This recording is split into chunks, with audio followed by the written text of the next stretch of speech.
एक टेम्परेचर बताना है और एक वाटर बताना है, ठीक है। हाँ, सबसे पहले लिखो टेम्परेचर जल्दी से।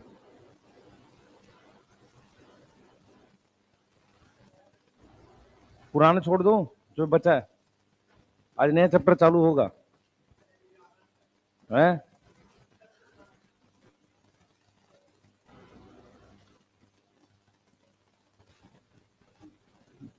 अब सुनो सब लोग ध्यान से, हम लोग टेम्परेचर पढ़ रहे हैं भाई। कॉपी निकाल ले, आराम से बात करते हुए निकाल रहा है।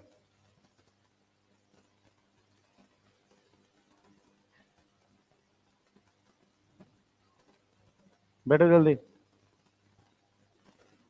सबसे पहले टेम्परेचर में सुनेंगे सब लोग। टेम्परेचर में हमारे पास क्या है, देखो जो पॉइंट्स लिख रहा हूं पहले उसको देख लो ध्यान से। हमारे पास क्या करता है, टेम्परेचर कैसे काम करता है। टेम्परेचर अफेक्ट करता है मेनली एंजाइम को। किसको अफेक्ट करता है, एंजाइम्स को अफेक्ट करता है, ठीक है।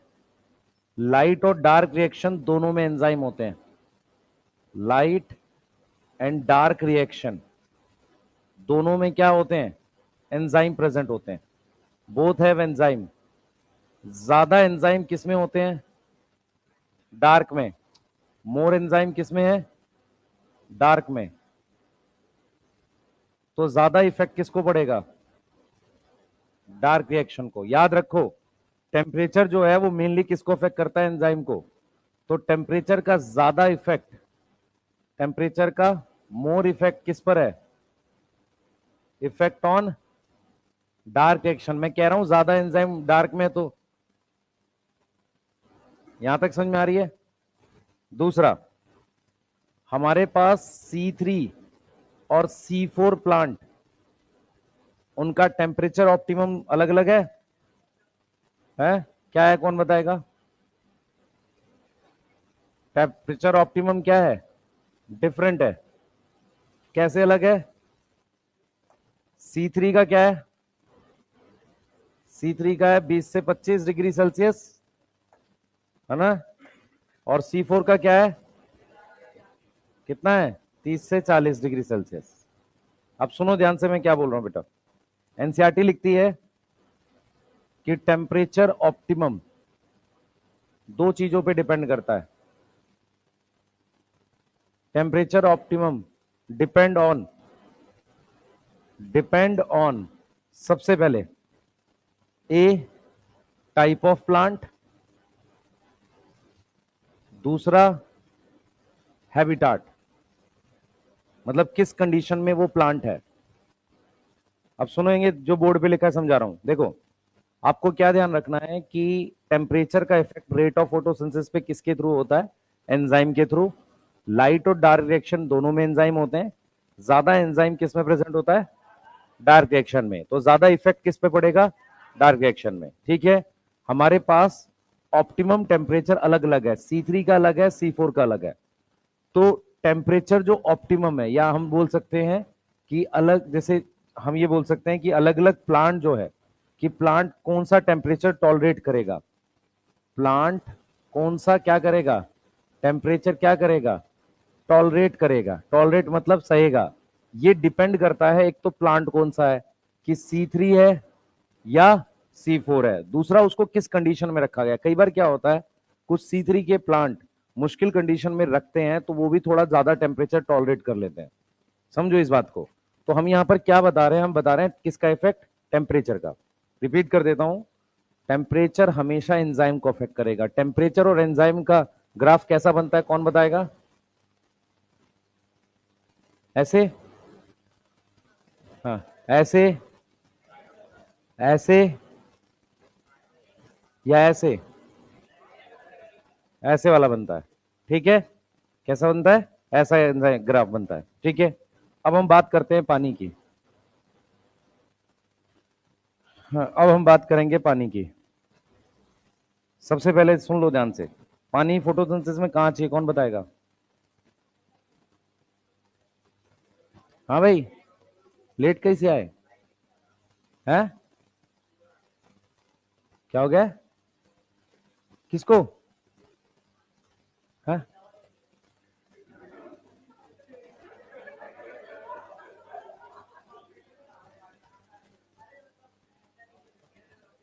क्या हुआ इसको? बुखार लगा है? हाँ ठीक है, बैठो सारे। क्या हुआ तुम्हें? इतना आराम आराम से आ रहे हो? है? हाँ हाँ, मौसम अच्छा। अभी जब क्लास खत्म हो जाए तो रोड पे जाके लेटने लगना, है ना? मौसम अच्छा है। हाँ बेटा। है? क्या होता है?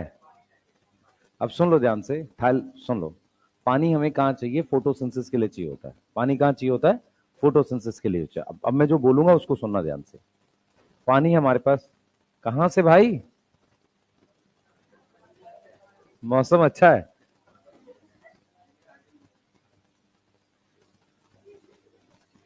अब सुनो सब लोग बच्चे, पानी हमारे पास कहाँ चाहिए होता है? कहाँ चाहिए? कौन से रिएक्शन के लिए चाहिए? लाइट रिएक्शन के लिए चाहिए। गेट लॉक कर दो भाई। अब एक एक बच्चे यहां से उठ के जल्दी से। एक यहाँ पे 15 हो गए ना? ठीक है। Require for light reaction. ठीक है। यस। कोई बात नहीं, छोड़ दे। हाँ। तो हमारे पास क्या है? पानी चाहिए लाइट रिएक्शन के लिए। हमेशा याद रखो, पानी कहाँ पे चाहिए? क्लोरोप्लास्ट के अंदर। क्लोरोप्लास्ट साइटोप्लाज्म के अंदर है। तो उतना पानी हमेशा होता है। पानी एक ऐसा फैक्टर है जो डायरेक्टली काम करता ही नहीं है। डायरेक्टली काम ना करने का मतलब क्या है? मेरी बात समझो ध्यान से। पानी का डायरेक्ट इंपैक्ट नहीं होता है। तो जो वाटर जो है, नॉट एक्ट डायरेक्टली। अब वो इनडायरेक्टली कैसे काम करता है वो हम देखेंगे। नॉट एक्ट डायरेक्टली, क्योंकि उतना पानी तो हमेशा होता है जो लाइट रिएक्शन में चाहिए। देखो कैसे होगा। अगर पानी का स्ट्रेस है, पानी का स्ट्रेस का क्या मतलब है? पानी की कमी है तो लीफ मुरझा जाती है। उसको कहते हैं कि लीफ क्या हो गई? विल्ट हो गई। अगर लीफ मुरझा गई तो सरफेस एरिया डिक्रीज हो जाएगा। बोलो, क्या डिक्रीज हो जाएगा? सरफेस एरिया डिक्रीज हो जाएगा, तो फोटोसिंथेसिस घट जाएगी। तो पानी ने लाइट रिएक्शन पे इंपैक्ट नहीं डाला, क्या घटा दिया? Surface area. सही है। दूसरा क्या हो सकता है? पानी की कमी में सबसे पहले स्टोमेटा बंद हो जाता है। अगर स्टोमेटा क्लोज हो गया तो क्या एंटर नहीं करेगा? CO2 एंटर नहीं करेगा। अगर CO2 नहीं एंटर किया तो फोटोसिंथेसिस घट जाएगी। बोलो बेटा, फोटोसिंथेसिस यहां भी क्या हो जाएगी? घट जाएगी। तो पानी जो है अब यहां CO2 के थ्रू काम कर रहा है, वहां काम कर रहा है सरफेस एरिया के थ्रू। तीसरा क्या है कि वाटर रिक्वायर है मेटाबॉलिक एक्टिविटी के लिए। मेटाबॉलिक एक्टिविटी का मतलब होता है एंजाइम्स के लिए। यहां तक कोई डाउट है? पानी किस चीज के लिए चाहिए? एंजाइम्स के लिए। क्लियर है? ठीक है, बनाओ। कोई कुछ पूछना चाह रहा है? हैं? कौन बाहर है? कहां लेट क्यों? अटेंडेंस लगाओ, जाओ पहले अटेंडेंस लगाए। अंदर जाने कहां दे रहा हूं? तो बस बात कर रहे हो, खड़े रहो थोड़ी देर। खड़े रहो, बाहर खड़े रहो थोड़ी देर। Good morning. हाँ, टाइम से क्यों नहीं आते सब लोग? अच्छा। कोई बात नहीं, चलो चलो अंदर।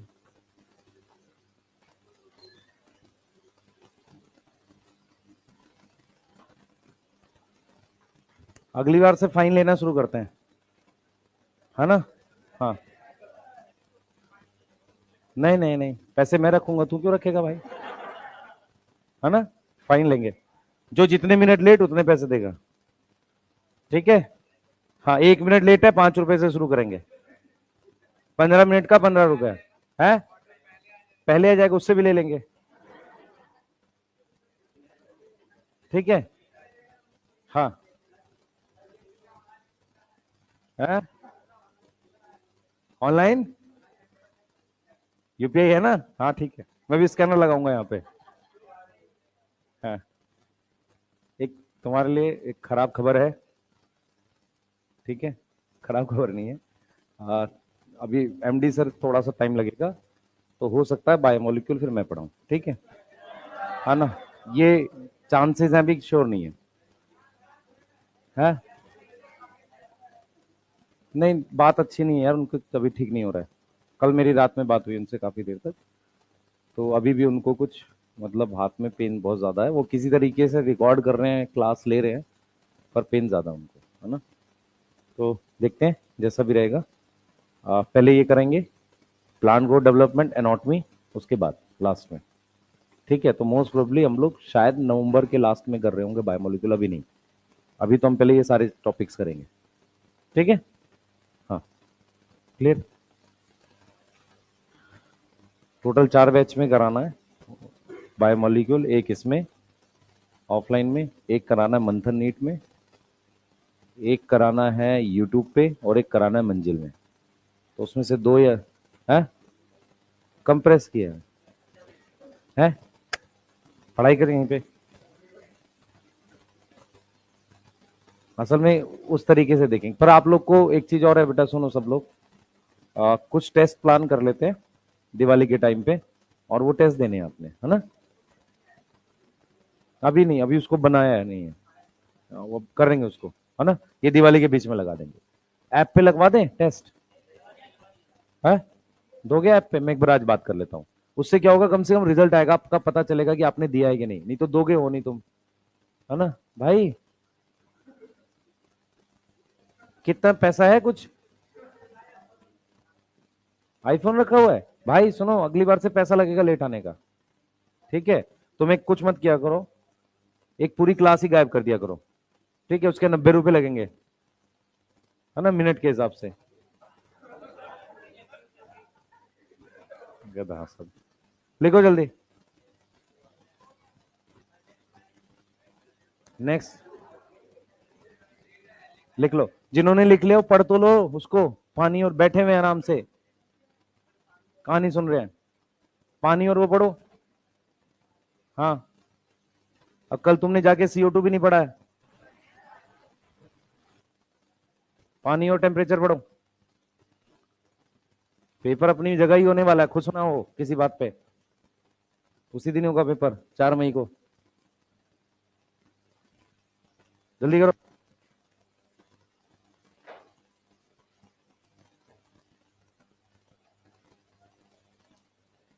पढ़ लिया? बस, बात नहीं।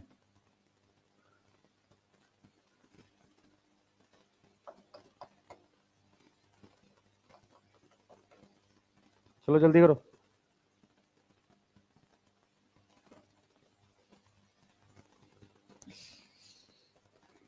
हाँ बेटा, दोबारा पढ़, क्या लिखा है?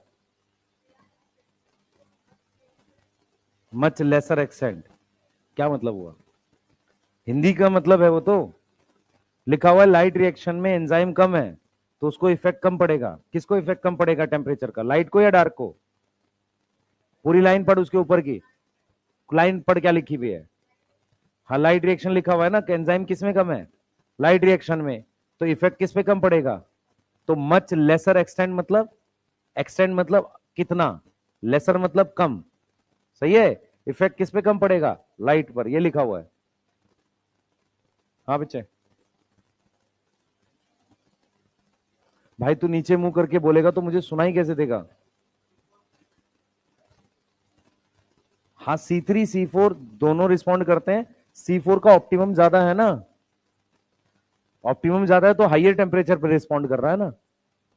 और पूछो जल्दी। क्या इम्प्लांट बताऊंगा अभी।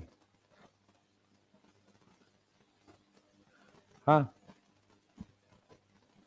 कौन बोला है? भाई चलने दो थोड़ी देर, नहीं तो सफोकेशन हो जाएगी। चल कहाँ रहा है पर? तुम लोग फोन से ना बंद किया करो, मैं पिटाई कर दूंगा एक आध की। या कुछ बच्चे ऐसे भी हैं ज्यादा चालाक बन रहे हैं। जल्दी लिखो, उनका देखेंगे। तो नहीं मानेगा, लिख चुपचाप। उसके पास फोन है, उसे नहीं पता, तुझे पता है। एनसीईआरटी पढ़।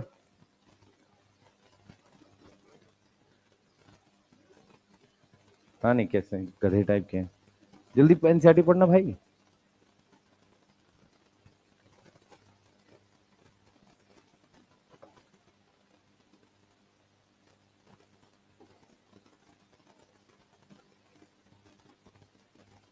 दिवाली के बाद 10 के बाद 11 को क्लास होगी ना आपकी?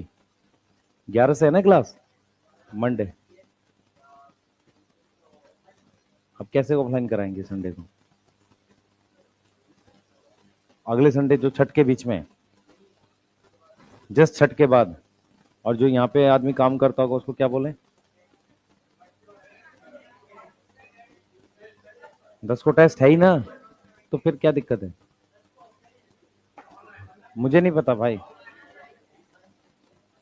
है, अब हमें नहीं पता यार, वो तो नहीं नहीं, उसमें तो कराएंगे, उसमें भी करा देंगे। मैं एक बार पूछ लेता हूँ। अरे मैं आपको टेस्ट कराता हूँ, रुको ना भी। भाई मत बात करो, हो गया ये। भाई तू कभी टाइम पे नहीं आएगा? है, कितना दूर से आता है यार, गलत बात है ना। तो थोड़ा पहले निकलो। नहीं मानोगे तुम लोग बकवास करने में, बोले जाते हैं। लिख लिया? नहीं, जो लेट आए उनके लिए कोई टाइम नहीं है सर। हेडिंग डालो, एक्शन एब्जॉर्प्शन स्पेक्ट्रम। लेट भी आओ, टाइम भी चाहिए।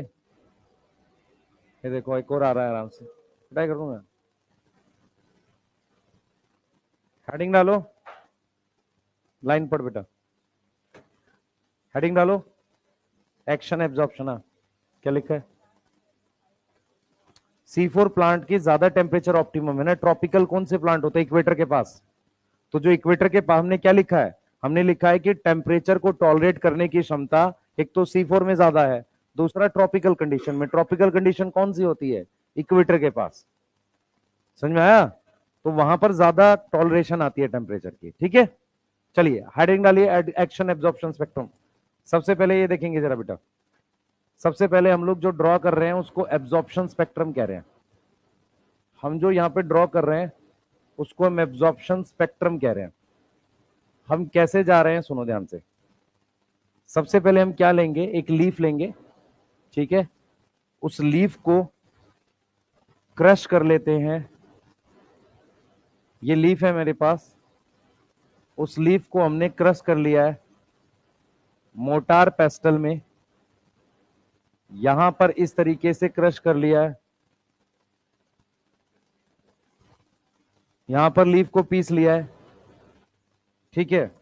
लीफ को पीसने के बाद हम क्या करते हैं, एक टेक्निक होती है, उससे पिगमेंट सेपरेट करते हैं। उस टेक्निक का नाम है paper chromatography. Paper chromatography schools में कराई जाती थी, ठीक है। अब आपने की नहीं होगी, पूरा पूरा मुझे आइडिया है। हाँ, कोई दिक्कत नहीं बेटा। हाँ, इधर सुनो, फालतू बात नहीं करो, इधर ध्यान दो सारे।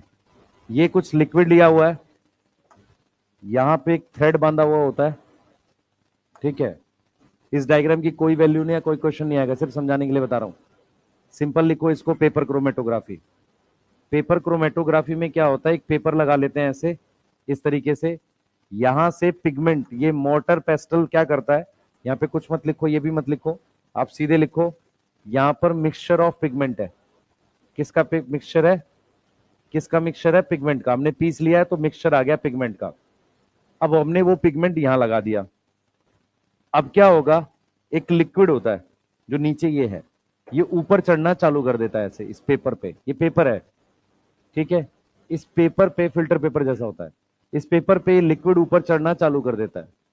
तो जैसे जैसे लिक्विड ऊपर चढ़ता है, ध्यान सुनेंगे, जैसे जैसे लिक्विड क्या करता है, ऊपर चढ़ता है, हमारे पास ऊपर चढ़ेगा, तो क्या होगा बच्चे, यहां पर ध्यान से सुनेंगे। जैसे जैसे लिक्विड हमारे पास ऊपर चढ़ेगा, इस तरीके से ऊपर चढ़ेगा, तो पिगमेंट अलग हो जाएंगे। कैसे अलग हो जाएंगे? जैसे इस डॉट में चारों पिगमेंट है, कौन कौन से? क्लोरोफिल ए, क्लोरोफिल बी, ये सारे। ये जब पिगमेंट, ये जो पानी, ये वाला पानी जब ऊपर चढ़ेगा, तो इन पिगमेंट की स्पीड अलग अलग होगी उस पेपर में। मतलब अगर मेरे पास ये पेपर है, ऐसे कटा हुआ पेपर है, इस पर मैंने ये सारे ये पिगमेंट का मिक्सचर लगा दिया। अब पानी ऐसे ऊपर चढ़ रहा है इसमें, जैसे फिल्टर पेपर पे पानी चढ़ता है ना ऊपर, वैसे चढ़ रहा है कैपिलरी एक्शन से। तो जब पानी ऊपर चढ़ रहा है और चारों पिगमेंट की स्पीड अलग अलग है उस पेपर में, तो पिगमेंट आपस में अलग हो जाएंगे। उसे ही कहते हैं पेपर क्रोमेटोग्राफी। तुम्हें कुछ याद नहीं करना, सिर्फ ये याद करना है कि पेपर क्रोमेटोग्राफी क्या है, एक सेपरेशन टेक्निक है। किसकी सेपरेशन टेक्निक है? पिगमेंट की। तो हमने किसको अलग कर लिया? पिगमेंट को सेपरेट कर लिया। अब जब पिगमेंट हमारे पास सेपरेट हो गए तो कैसे दिखेंगे उस पेपर पे?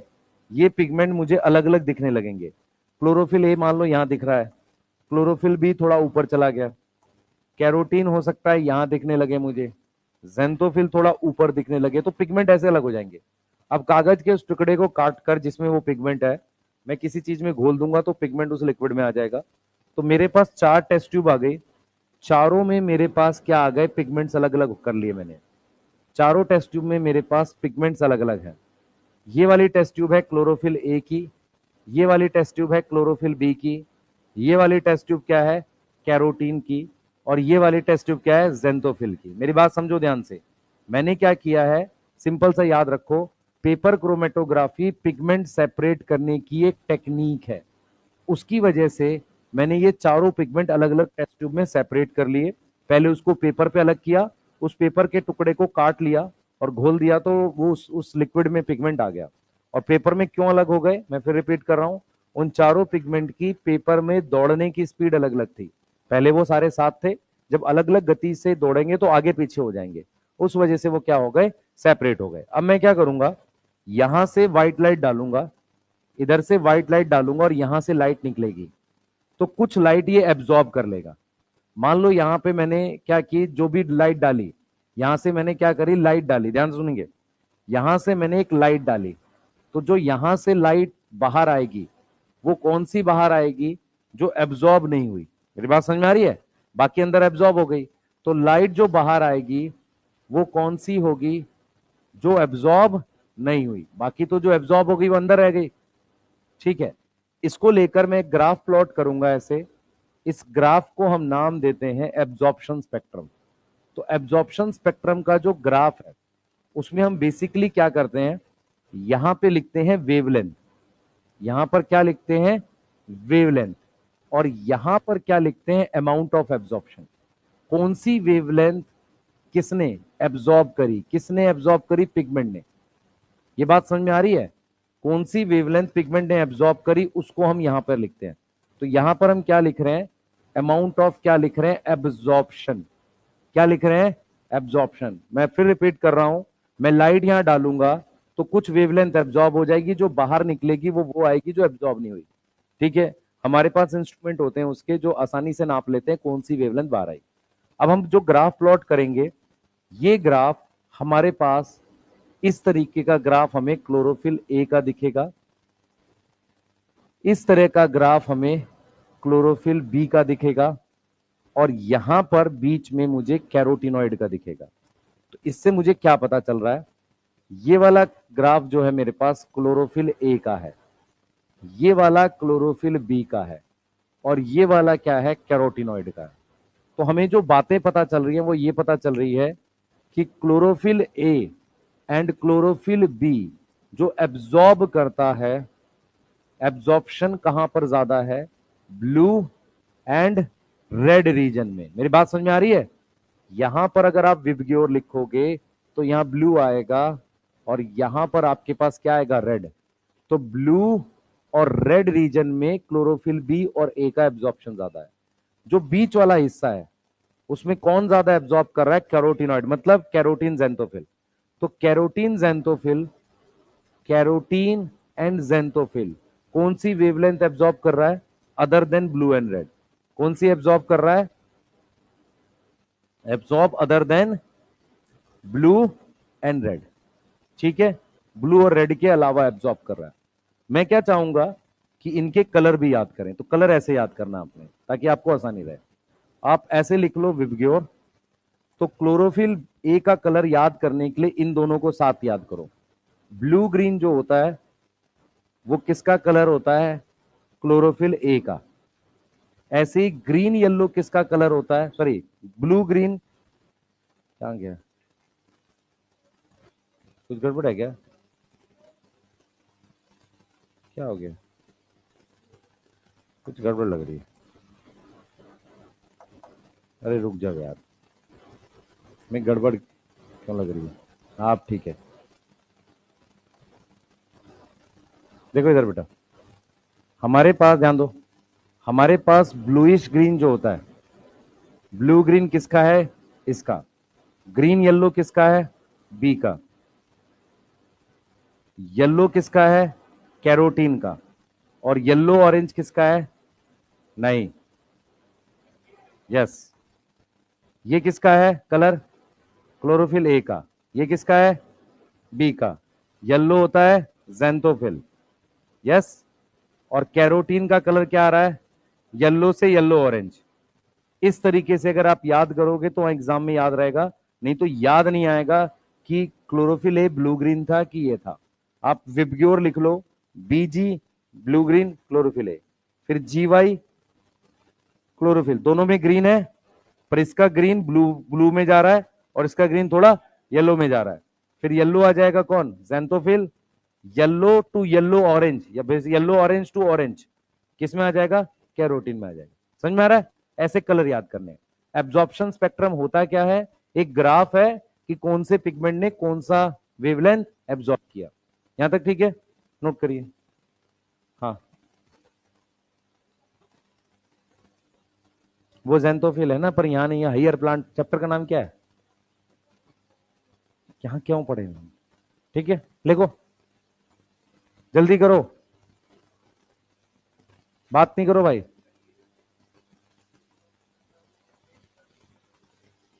हाँ, पिगमेंट ये क्या कर रहे हैं हम लोग, वो प्लांट की है टोटल, हम क्या देख रहे हैं कि कौन सा पिगमेंट कौन सी वेवलेंथ एब्जॉर्ब करता, हम ये टॉपिक पढ़ रहे हैं। उसका परसेंटेज से कुछ लेना देना नहीं है, सिंपल ये है कि मेरे पास अगर पिगमेंट है उसमें मैं वेवलेंथ डालूंगा तो वो वेवलेंथ बाहर आएंगी जो उसने एब्जॉर्ब नहीं करी, यही है ना, ठीक है, बस उसका ग्राफ प्लॉट करना है, ठीक है, क्लियर, नोट करो जल्दी से, और जिन्होंने लिख लिया एनसीईआरटी रीड करो।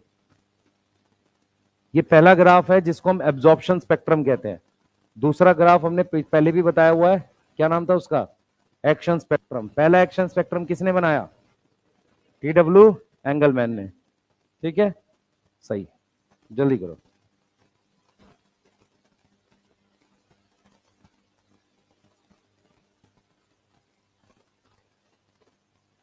ये एसी ऑन करो, ये बंद कर दिया हमने, किसने बंद किया ये, हाँ कोई सफोकेशन हो रही है भाई, पढ़ो जल्दी, खत्म करो इसे, ठीक है, जल्दी करो, कल तक का टाइम है भाई, डोपा प्राइम बना लेंगे सब, है ना, हाँ,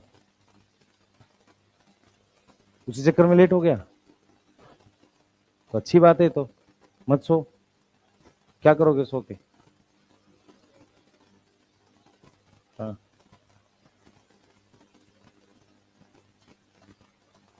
कुछ दिन बाद घर वाले भगा देंगे तो रेलवे स्टेशन पे सोना पड़ेगा, नहीं, हाँ, हाँ, ठीक है, कहाँ बेचारे मारे मारे फिरोगे, इसलिए अच्छा पढ़ लो।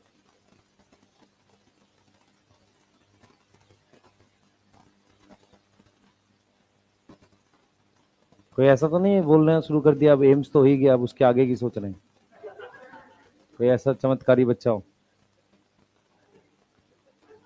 है, एम्स ऋषिकेश, उसकी रैंक पता है तुम्हें कितनी है, अंडर 1000 है,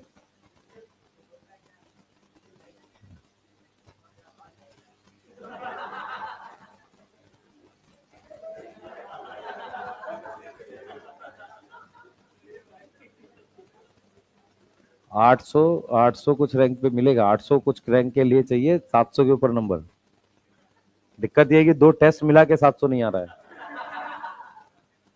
हाँ।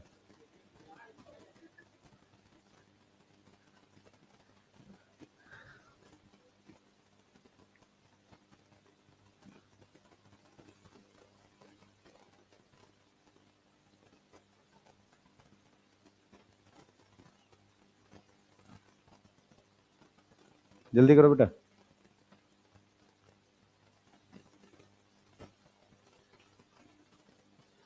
लिख लिया? भाई तुम्हें वो नहीं बनाना क्रोमेटोग्राफी वाला डायग्राम, कुछ बनाने में लगे हुए, कोई यूज नहीं है तुम्हारे लिए उसका। बना लिया पर वैसे यूज नहीं है, है? हाँ, कोई यूज है उसका? पिगमेंट सेपरेट करते हैं क्रोमेटोग्राफी से, इसके अलावा तुमसे कुछ नहीं पूछेगा वो। हाँ, हाँ ठीक है, जाके उसमें आज गेहूं बो दियो, नालायक। कब अकल आएगी भाई तुम लोग को?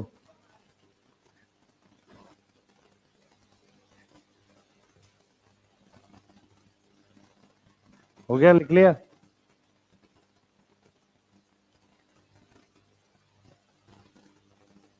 रीड कर लो एक बार।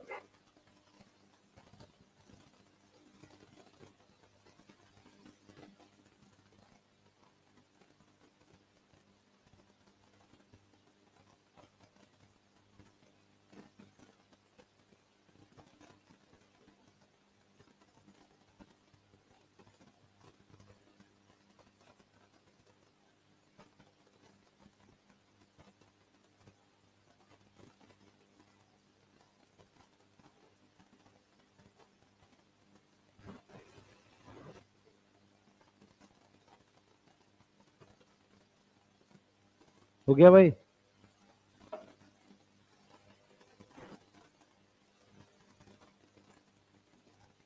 भाई एनसीईआरटी पढ़ ले। नहीं लाए?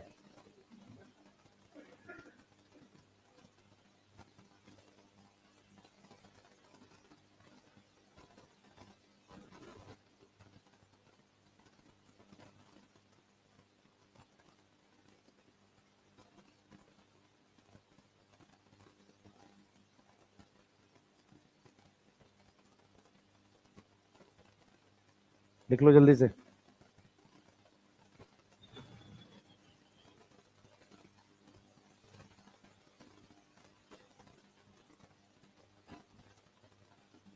हो गया?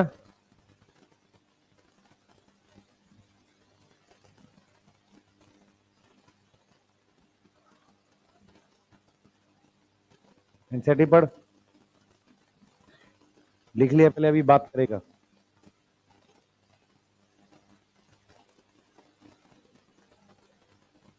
ग्राफ पे देख, एक्स एक्सिस वाई एक्सिस पे क्या लिखा हुआ है। एक एक्सिस पे लिखा है अमाउंट ऑफ एब्जॉर्प्शन और दूसरे एक्सिस पे लिखा है वेवलेंथ। तो ये ग्राफ चारों पिगमेंट का है, दो पिगमेंट का कंबाइन है, कैरोटीन जेंथोफिल का कंबाइन उसने कैरोटिनॉइड का बनाया है। तो कैरोटिनॉइड बीच में एब्जॉर्ब कर रहा है, क्लोरोफिल ए और क्लोरोफिल बी ब्लू और रेड रीजन पे ज्यादा एब्जॉर्ब कर रहा है। ठीक है, सिर्फ ये ग्राफ है और कुछ नहीं। ठीक है, चलो जल्दी करो, लिख लो। ग्राफ देखो एनसीईआरटी में बना हुआ है? हो गया? क्या नहीं आया बेटा? ठीक है यहां तक? भाई रेस्पिरेशन पढ़ाना है अभी, उस बैच में खत्म हो गया, उसमें आज रेस्पिरेशन ही चलेगा सीधे। पता नहीं कितने धीरे धीरे पढ़ते हो कि वो समझ ही नहीं आ रहा हमें, है? लिख लिया सबने? प्ले बताओ जल्दी, लिख जल्दी बेटा।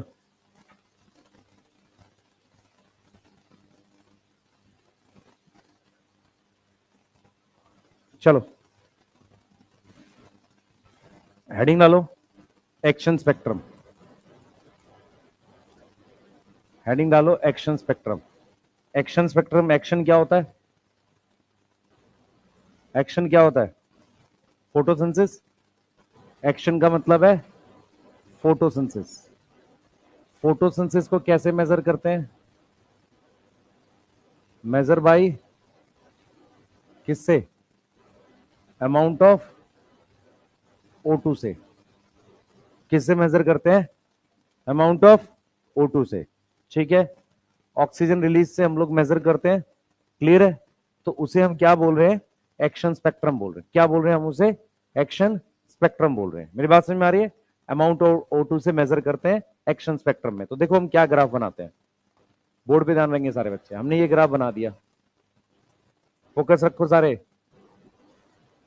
यहां पर हम क्या करेंगे, जरा देखें, यहां क्या लिखूं मैं, वेवलेंथ, यस, और यहां क्या लिखूं,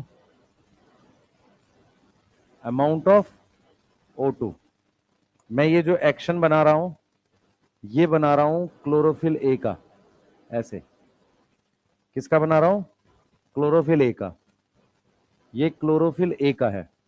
अब मैं क्या कर रहा हूं, ध्यान सुनेंगे, मैं इसी ग्राफ में ये क्लोरोफिल ए का कौन सा ग्राफ है, एक्शन, क्या है ये, स्पेक्ट्रम, सही है, ठीक है। अब मैं यहां पर इसी के पैरेलल एब्जॉर्प्शन स्पेक्ट्रम भी दिखा रहा हूं। ये क्या है, एब्जॉर्प्शन स्पेक्ट्रम भी मैंने इसी में बना दिया। मतलब दो ग्राफ, एनसीईआरटी ने 3 ग्राफ बनाए।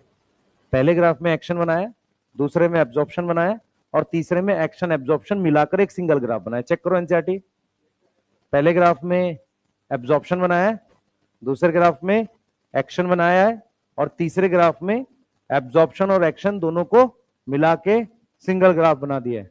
एनसीईआरटी हो गई, अच्छा दिख रहा है सबको। अब सुनो, देखो यहां से क्या पॉइंट निकालना है, तो सुनो तुम्हें क्या पॉइंट निकालना है। सबसे पहले हमने ये एक्शन स्पेक्ट्रम क्लोरोफिल ए का बनाया, तो सबसे पहला पॉइंट ध्यान से सुनो कि क्लोरोफिल ए का action and absorption spectrum shape match कर रही है, क्या है, शेप मैच कर रही है, ठीक है। शेप सिमिलर है, जिसको हम एनसीईआरटी में लिख रहे हैं ओवरलैप कर रहा है। इससे ये पता चलेगा, इससे ये निकालेंगे कि chlorophyll A is reaction centre, क्योंकि जो वेवलेंथ एब्जॉर्ब हो रही है उसी वेवलेंथ पे काम हो रहा है, ठीक है। जो वेवलेंथ एब्जॉर्ब हो रही है, इसका मतलब रिएक्शन सेंटर क्यों है कि ब्लू और रेड एब्जॉर्ब कर रहा है, ब्लू और रेड क्या कर रहा है, एब्जॉर्ब कर रहा है, और उसी पे क्या कर रहा है, सेम वेवलेंथ पर फंक्शन भी कर रहा है। मेरी बात समझ में आ रही है। तो पहला वो पॉइंट है, भाई ये ग्राफ क्यों पढ़ रहे हैं, टाइम पास थोड़ी कर रहे हैं, कुछ पॉइंट्स निकालेंगे ना। तो सबसे पहला पॉइंट ये निकला है कि क्लोरोफिल ए और क्लोरोफिल ए का जो एक्शन और एब्जॉर्प्शन स्पेक्ट्रम है, उसकी शेप देखो एक जैसी है। ब्लू और रेड पर पीक बना हुआ है, ब्लू और रेड पर क्या बना हुआ है, पीक बना हुआ है। इसका मतलब ये है कि वो ब्लू और रेड एब्जॉर्ब करते हैं और उसी पे काम कर रहे हैं। इसका मतलब क्या हुआ, ये क्या है, रिएक्शन सेंटर है। ये क्या है, जो एब्जॉर्ब कर रहा है उसी पे काम कर रहा है। अगर जो एब्जॉर्ब कर रहा है उस पे काम नहीं कर रहा है तो फिर एंटीना होता। समझ पा रहे हो, एंटीना जो एब्जॉर्ब करता है उस पे काम तो होता ही नहीं है। क्लियर है। अब जरा ध्यान से सुनेंगे, हमारे पास क्या है, जो मिडल रीजन है, मिडल रीजन जो बीच में देखोगे यहां पर, मिडल रीजन में एब्जॉर्प्शन बाय क्लोरोफिल ए नहीं है। Absorption bye chlorophyll A is very less, but action है। बट क्या है, एक्शन। देखो एक्शन है, एब्जॉर्प्शन नहीं है। गैप दिख रहा है आपको भाई, ये क्या है, एब्जॉर्प्शन, ये क्या है, एक्शन। एब्जॉर्प्शन है नहीं, एक्शन कैसे आएगा, बट एक्शन इज प्रेजेंट। ऐसा कब कैसे पॉसिबल है, कोई दूसरा उसे वेवलेंथ दे दे। ये समझ में आ रहा है, दिस पॉसिबल, क्योंकि एंटीना मॉलिक्यूल, एंटीना मॉलिक्यूल कौन से, एंटीना मॉलिक्यूल, एंटीना मॉलिक्यूल कौन से, कैरोटिनोइड्स। कौन सा यहां पर मेन बात कर रहे हैं, carotenoids. Absorb, absorb wavelength other than blue and red, yes, blue और रेड, एंड किसको देगा, ट्रांसफर टू रिएक्शन सेंटर। समझ में आ रहा है। देखो दो इंपॉर्टेंट पॉइंट्स हैं यहां पर जो ध्यान रखने हैं। जो शेप एब्जॉर्प्शन की है वही एक्शन की है, जो एब्जॉर्प्शन की है वही एक्शन की है। समझ में आ गया, क्लियर है। तो जो शेप एब्जॉर्प्शन की वही एक्शन की, मतलब ब्लू और रेड पर एब्जॉर्ब भी हो रहा है, काम भी हो रहा है। तो वो पिगमेंट जो ब्लू और रेड पे एब्जॉर्ब करता है और उसी वेवलेंथ पर काम कर रहा है, तो वो रिएक्शन सेंटर है। दूसरा क्या है, बीच वाले रीजन पे एब्जॉर्प्शन कम हो रही है, एक्शन ज्यादा हो रहा है, जबकि उल्टा होना चाहिए था। जितनी एब्जॉर्प्शन होती है सबका काम हो नहीं सकता, सबसे थोड़ी काम फोटोसिंथेसिस कर पाते, वेस्ट तो होगा ही थोड़ा बहुत। लेकिन यहाँ उल्टा है, यहाँ दिख रहा है कि एब्जॉर्प्शन है नहीं, एक्शन हो रहा है। वो तभी पॉसिबल है जब कोई दूसरा उसको दे दे वेवलेंथ। तो कौन दे रहा है? कैरोटिनॉइड से। इसका मतलब जो है, जो मेरे पास एंटीना है, ध्यान सुनेंगे, जो एंटीना है जिन्हें हम असेसरी पिगमेंट भी कह रहे हैं, असेसरी पिगमेंट्स कह रहे हैं, इनके दो रोल हैं। इनके क्या है? दो रोल है। पहला रोल क्या है कि एनेबल। एनेबल का क्या मतलब होता है? अलाउ करना। अनेबल मतलब अलाउ करना, उसको काबिल बनाना। Enable chlorophyll a to use wide range of wavelength. ये वाली बात समझ पा रहे हो? ज्यादा वेवलेंथ यूज कर पा रहा है इसकी वजह से। दूसरा, इट प्रोटेक्ट रिएक्शन सेंटर जलने से। रिएक्शन सेंटर किससे? जलने से। From photo oxidation. Photo oxidation क्या होता है? जलना। कौन जल जाएगा? पिगमेंट। तो पिगमेंट को जलने से बचाता है। कैसे बचाता है? मेरी बात सुनो ध्यान से। लीफ पर लाइट पड़ी, अगर एंटीना एब्जॉर्ब करके रिएक्शन सेंटर को नहीं देगा तो वो लाइट कुछ ना कुछ हीटिंग इफेक्ट करती, उस वजह से वो जल जाता। तो ये दो यूज हैं किसके? एंटीना और असेसरी पिगमेंट के ये यूज हैं। ये दो इंपॉर्टेंट ऑब्जर्वेशन है। पहला कि जिस पर एब्जॉर्ब किया वही काम हो रहा है तो वो रिएक्शन सेंटर है। दूसरा, बीच वाले रीजन पर एब्जॉर्ब नहीं हुआ, काम हुआ, इसका मतलब किसी दूसरे ने वहां पर पिगमेंट वेवलेंथ दिया है। यहां तक क्लियर है?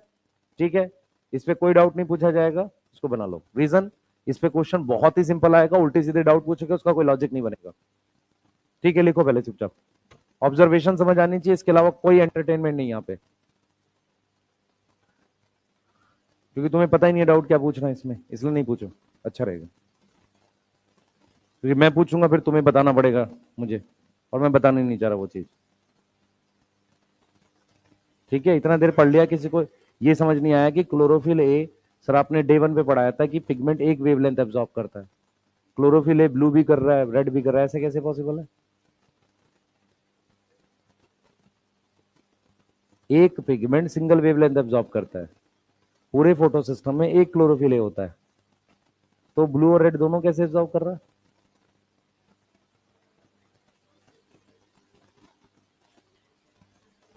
किसी को क्वेश्चन में नहीं, इसलिए कह रहा हूं कि उल्टे से डाउट मत पूछो, तुम्हारे सिलेबस में नहीं है, पढ़ लो उसे चुपचाप।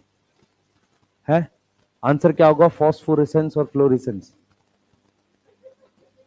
पढ़ ले इसे। ये तुम केमिस्ट्री में कभी तुमने सुना भी होगा, फॉस्फोरेसेंस फ्लोरेसेंस करके कुछ नहीं करना तुम्हें। एक्चुअल में क्या होता है, एनसीईआरटी ने लिख दिया है सिर्फ एक क्लोरोफिल ए होता है, कुछ क्लोरोफिल ए और होते हैं जो एंटीना की तरह काम करते हैं। ठीक है, वो नहीं बताना, नहीं तो तुम कॉन्सेप्ट गलत करके क्वेश्चन गलत कराओगे।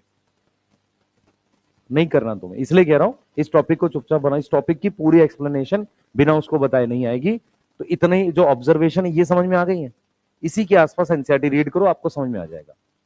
ठीक है, कोई वो ऑब्जर्वेशन आपसे नहीं पूछेगा, सिर्फ लाइनें दिखी रखेंगी। लिखो भाई जल्दी से।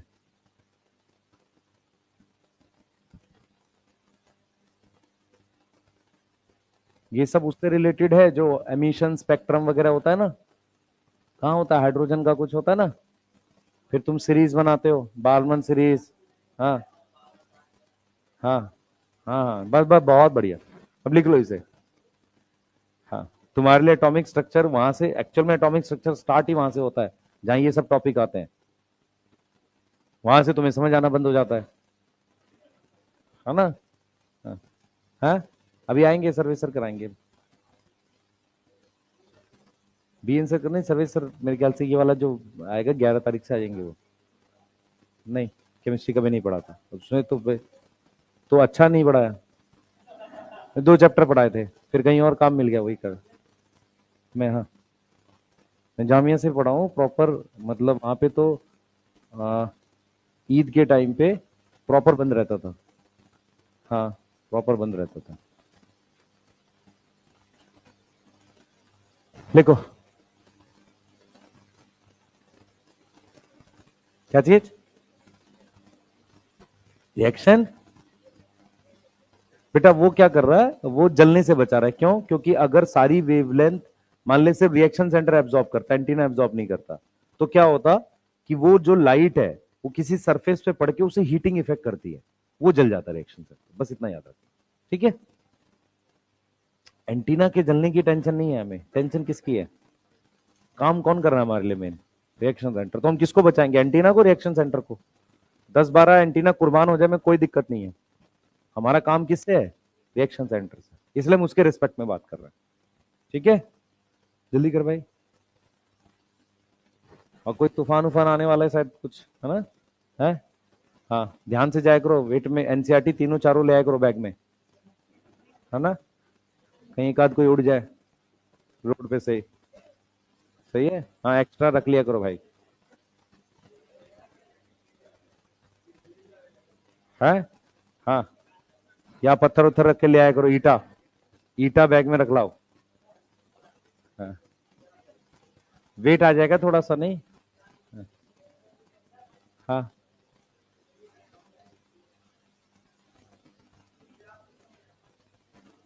लिखेंगे, लिखो, सिर्फ लिखो अभी आज, इसको लिखो, मैं बताऊंगा इस पर। पहले लिख लो, एनसीईआरटी रीड कर लो, उसके बाद बात करते हैं। समझो इस बात को। जैसे क्या है, हमको जब 12th में थे, टीचर ने सीधे बोला श्रोडिंगर नहीं समझ आएगी, जितना लिखा दो उतना चुपचाप याद कर लेना, ठीक है? हैं, याद कर ली, और क्या, उससे ना क्वेश्चन आया कभी, है ना? हाँ, हाँ तो फायदा हो रहा है उससे तुझे, और क्या। तो इसलिए कह रहा हूं, प्रॉब्लम क्या है, इस टॉपिक से क्वेश्चन रेयर आते हैं, और इस टॉपिक में अभी बहुत सारी चीजें हैं जो अनएक्सप्लेन्ड है आपको, वो हमें करनी नहीं है, क्योंकि क्या होगा, उसके लिए 2-3 चीजें और बतानी पड़ेंगी, उसका समय नहीं है, और जब क्वेश्चन ही नहीं आना। दूसरा, इससे डायरेक्ट लाइनें जो पूछेगा वो ये सब है, ठीक है, जो लिख दिए मैंने वही पूछेगा, उसके मतलब समझ आने चाहिए। कहीं कहीं पे कुछ कुछ टॉपिक्स ऐसे हैं जहां पर आपको थोड़ा सा वो रखना पड़ेगा, क्योंकि कॉम्पिटिटिव एग्जाम का मतलब ये नहीं है आपको सब पे मास्टर करना है, आपको क्वेश्चंस भी बनाने हैं, नहीं तो फंस जाओगे।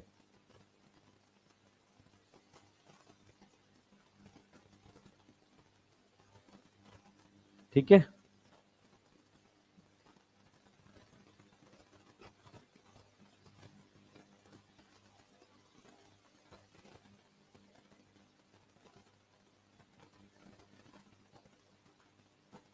और केमिस्ट्री वाले टीचर ने ये भी बोला था छुट्टी नहीं करना, ऑर्गेनिक जब छोड़ाएंगे। तो मैं गांव चला गया था, तो कुछ नहीं समझ में आई पूरे साल। जियो से नहीं बेटा, सब छोड़ दिया था। जब मैं आया तो अमीन चल रहा था, है ना? हाँ, तो उसमें कुछ समझ नहीं आ रहा था, वो RNH2 लिख के टेस्ट करा रहे थे कुछ, 1.5 महीने 2 महीने बाद। हाँ, तो वो ऑर्गेनिक छुट्टी में करा दी उन्होंने, कहा दोबारा पढ़ाएंगे बाद में, फिर दोबारा आया ही नहीं। ठीक है, इसलिए मैं कह रहा हूँ छुट्टी से बहुत बढ़िया इफेक्ट पड़ता है, टॉपिक साफ हो जाता है पूरा, है ना? उसमें डाउट नहीं रहता, कि आया ही नहीं तो डाउट कहां से आएगा। चलो, हैं दो मैंने उसके 60 पेज छोड़े थे, वो कई सालों तक छोटे रहे, है ना? हाँ, वो 60 पेज जो मैंने छोड़े थे, हाँ वो कई सालों तक छोटे रहे, उसके बाद वो रजिस्टर भेज दिया हमने कबाड़ी में। ठीक है, हाँ, ऑनलाइन थोड़ी पढ़ता था, ऑफलाइन पढ़ता था। है, मेरा सेशन शायद 2002-3 रहा होगा, तुम पैदा भी नहीं होगे जब तक, बहुत सारे। हाँ, नहीं नहीं यार, कैसी बात कर रहा है,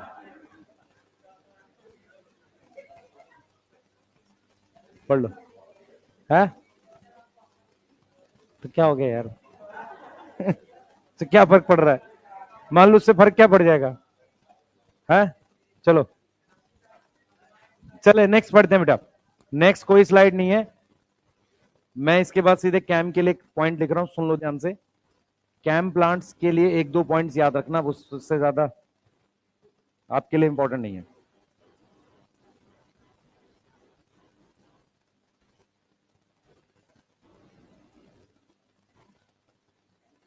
हाँ भाई देखो, कैम प्लांट्स, ध्यान सुनेंगे, कैम प्लांट्स जो होते हैं उसकी फुल फॉर्म जो है एक्चुअल में क्या होता है, कैम प्लांट्स का एग्जाम्पल जो है वो एक तो ब्रायोफाइलम है, यस, ब्रायोफाइलम के बाद एक है ओपनचिया। ओपनचिया कहते हैं कैक्टस को, ठीक है।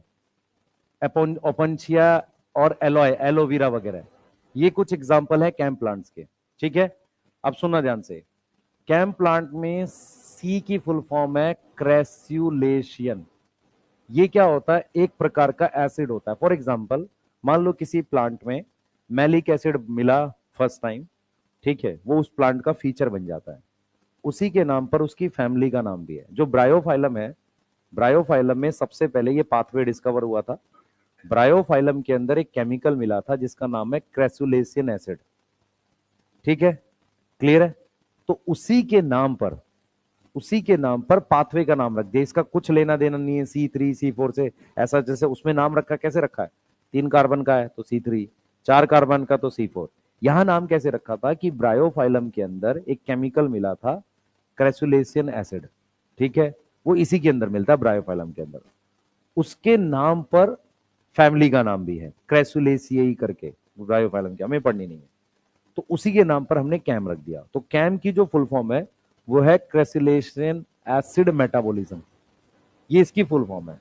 ये आएगा नहीं, आपको सिर्फ क्या याद रखना है, याद ये रखना है कि कैम प्लांट के स्टोमेटा, स्टोमेटा कब ओपन होते हैं, रात में। स्टोमेटा कब ओपन है, रात में। क्योंकि स्टोमेटा का क्या काम होता है, जो सबसे ज्यादा इंपॉर्टेंट काम है, नहीं, स्टोमेटा गैसेस एक्सचेंज करता है, हम ट्रांसपिरेशन वर्ड यूज नहीं करेंगे, गैसेस एक्सचेंज करता है, जिसमें बेसिकली क्या होता है, लीफ में बाहर जाता है पानी और अंदर जाती है CO2। दिन के समय क्योंकि पानी का लॉस ज्यादा हो जाएगा, होता क्या है कि डे टाइम में वाटर लॉस ज्यादा है, समझ में आ रहा है, वाटर लॉस हाई है। तो उसको प्रोटेक्ट करने के लिए, टू प्रिवेंट दिस, स्टोमेटा रात में खोलो। इसके लिए क्या किया गया, स्टोमेटा को कब खोला गया, रात में। यस, स्टोमेटा को कब करेंगे, ओपन करेंगे रात में। अब मेरी बात समझना ध्यान से, इसके लिए 2 इंपॉर्टेंट एडेप्टेशन है। पहला, स्टोमेटा को डायरेक्ट सनलाइट से हटा दो, तो मैक्सिमम स्टोमेटा लीफ में नीचे होते हैं, ठीक है, अगर लीफ ऐसे है जो डाइकॉट की होती है, मैक्सिमम स्टोमेटा नीचे है। दूसरा क्या कर सकते हैं, स्टोमेटा दिन में खोलो ही मत। ऐसा किसमें होता है, कैम प्लांट में, ठीक है। उनमें बेसिकली क्या होता है आप समझ लो ध्यान से, उनका मान लो ये एपिडर्मिस का सेल है, ये ऐसा, ठीक है। रात में स्टोमेटा खुला हुआ है, तो रात में अगर स्टोमेटा ओपन है तो अंदर क्या आ जाएगी, CO2 आ जाएगी। पानी भी बाहर जाएगा, कोई दिक्कत नहीं, पर हमें मेन CO2 चाहिए। तो रात में मेरे पास CO2 बाहर से अंदर आ गई। CO2 को हम जोड़ देंगे किसके साथ, PEP के साथ, और बना लेंगे OA। OA से बना लेंगे मैलिक एसिड, और इस मैलिक एसिड को चुपचाप ले जाकर वैक्यूल में स्टोर करके रख देंगे। मतलब क्या हुआ, अगर आप ध्यान से देखो, सोचो इस बात को, हमने क्या किया है, मैलिक एसिड की फॉर्म में एक कार्बन रात में स्टोर करके रख लिया। दिन जब होगा, सुबह होगी, तो स्टोमेटा हमारा क्या रहेगा, बंद रहेगा। स्टोमेटा क्या हो गया, बंद रहेगा। स्टोमेटा क्लोज है, CO2 अंदर नहीं आएगी, सही है, पर CO2 हमने रात में ला के रख ली, तो वैक्यूल में से मैं क्या निकालूंगा, मैलिक एसिड, सही है। मैलिक एसिड से वापसी बनाऊंगा OA, OA से वापसी 3 कार्बन का कंपाउंड बनाऊंगा जिसे पाइरुवेट कहेंगे, और क्या निकल जाएगी, CO2, और वो चली जाएगी क्लोरोप्लास्ट में। तो क्लोरोप्लास्ट में CO2 चली गई केल्विन साइकिल में, और लाइट रिएक्शन तो थाइलाकॉइड पे चल ही रहा होगा। तो ऐसा नहीं है कि वहां केल्विन साइकिल और लाइट रिएक्शन रात में हो रहा है, हो दिन में ही रहा है, पर जो CO2 फिक्सेशन करी हमने, वो कब करी, रात में। और रात में करके हमने क्या कर रहा बेटा, उसको रख लिया जमा करके, कैसे, वैक्यूल के अंदर। कहां रख लिया, वैक्यूल के अंदर, किस फॉर्म में, मैलिक एसिड फॉर्म में। तो आपको कुछ नहीं पूछेगा इसमें। अच्छा, अगर मुझे CO2 और PP जोड़ना, एंजाइम कौन सा चाहिए, पेप्केज। क्या चाहिए, पेप्केज। तो कैम प्लांट और C4 प्लांट में जो समानता है उसमें क्या है, पेप्केज एंजाइम होता है दोनों में, ठीक है। C4 प्लांट में मैलिक एसिड इसलिए बनाया है कि इस सेल में मैलिक एसिड बनाकर उसको जाकर दूसरे सेल में दे देंगे। यहां मैलिक एसिड इसलिए बनाया है कि दिन में बना लेंगे, रात में बना लेंगे, दिन में यूज कर लेंगे। दोनों में सेम मैकेनिज्म यूज हो रहा है। लेकिन वहां पर क्या किया है, इस रूम में मैलिक एसिड बनाया है, दूसरे रूम में ले जाकर, समझ में आ रहा है, रुबिस्को को दे देंगे। तो इसका मतलब वहां क्या हुआ है, वहां समय बदला है। समय समझ में आता है, नहीं वहां जगह बदली है, यहां समय बदला है। समझ आ रहा है, समय मतलब कि टाइम बदल दिया। ठीक है, जैसे मैंने आपको बोला भी था, फिर रिपीट कर देता हूं। C4 प्लांट का मतलब है कि दो भाई लड़ रहे हैं, दोनों का रूम चेंज कर दिया, एक को यहां रख दिया, दूसरे को वहां रख दिया। कैंप प्लांट्स का मतलब ये है कि जब वो लड़ रहे हैं, रूम एक ही है, तो एक को सुबह जगा के रख रहे हैं, एक को रात में जगा रहे हैं। इसका मतलब ये हुआ कि हमने समय बदल दिया CO2 फिक्सेशन का। हम रात में कर रहे हैं, रात में इसलिए कर रहे हैं क्योंकि जब CO2 अंदर आती है तो पानी बाहर जाता है। तो रात में आप क्या चाह रहे हो कि कम पानी बाहर जाए, समझ आ रहा है। तो कैंप प्लांट पानी बचाता है, और कैंप प्लांट कैक्टस में मिल रहा है। कैक्टस कहां मिलते हैं, डेजर्ट में। ठीक है, तो कैंप प्लांट अडेप्टेशन है डेजर्ट कंडीशन की, सही है। किसकी कंडीशन की अडेप्टेशन है, अडेप्टेशन ऑफ डेजर्ट कंडीशन। अगर आपसे कोई पूछे कैंप प्लांट के बारे में आप क्या जानते हो, सिर्फ इतना याद रखेंगे कि स्टोमेटा रात में खुलता है, CO2 रात में जमा हो जाता है, दिन में यूज होता है। इतनी बात काफी रहेगी। मैक्सिमम एग्जाम्पल आपसे कैक्टस पूछ लेगा, ब्रायोफाइलम, ठीक है, ओपनशिया एलॉय। कुछ टेस्ट सीरीज में इसके 4-5 एग्जाम्पल और यूज करता है, वो कभी नहीं आएंगे। क्लियर है, C4 प्लांट के भी 4-5 एग्जाम्पल है, उसकी कोई नीड नहीं है। एनसीईआरटी ने 3 लिखे हैं, वो 3 ही यूज करते हैं। ठीक है, एक्स्ट्रा एग्जाम्पल्स नहीं करने हमने, ठीक है, नोट करिए।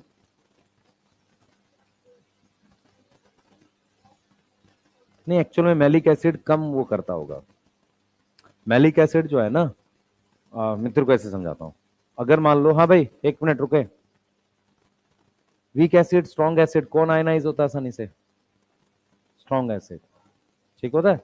अगर कोई चीज स्ट्रॉन्ग एसिड है, आयनाइज हो जाएगी तो उसको स्टोर करना मुश्किल होता है, क्योंकि वो आयंस बना लेगा। चीजें आयंस की फॉर्म में मुश्किल से स्टोर होती हैं। मैलिक एसिड OA के कंपैरिजन में वीक एसिड होता होगा। ये सब इसके अराउंड चलता है, मैं बताता हूँ रीजन क्यों। जैसे क्या है, मैलिक एसिड जो है ना, उसका अपना एक ऑस्मोटिक प्रेशर है, OA का ज्यादा लगता होगा। तो OA अगर ज्यादा पानी खींचेगा, वैक्यूल फट जाएगा। तो हमें उस फॉर्म में स्टोर, कोई चीज हमेशा उस फॉर्म में स्टोर की जाती है जो ज्यादा एक्टिव हो या लेस एक्टिव हो, लेस एक्टिव हो। समझ में आ रहा है। तो malic acid as compare to OA कम एक्टिव रहता होगा। समझ में आ रहा है।